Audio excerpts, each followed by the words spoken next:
वडिलांच्या वचनासाठी स्वतःच्या सुखाचा त्याग करणारा आज्ञाधारक पुत्र म्हणजे श्रीराम, तर आईची इच्छा पूर्ण करण्यासाठी राज्य सोडून वनवासाला जाणारा कर्तव्यनिष्ठ पुत्र म्हणजे श्रीराम.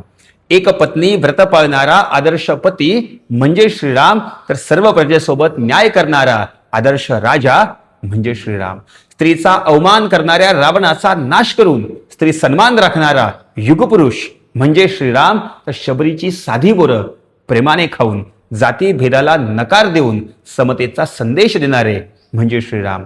मित्रांसाठी नेहमी खंबीरपणे उभा राहणारे सुग्रीव आणि विभीषणाचे खरे मित्र म्हणजे श्रीराम, तर आयुष्यातील प्रत्येक संकटात शांत आणि संयमाने उभे राहणारे धैर्य आणि संयमाचे प्रतीक म्हणजे श्रीराम. मर्यादा पुरुषोत्तम श्रीराम. सर्वांना श्रीरामनवमीच्या मनपूर्वक शुभेच्छा. राम राम. जय श्रीराम.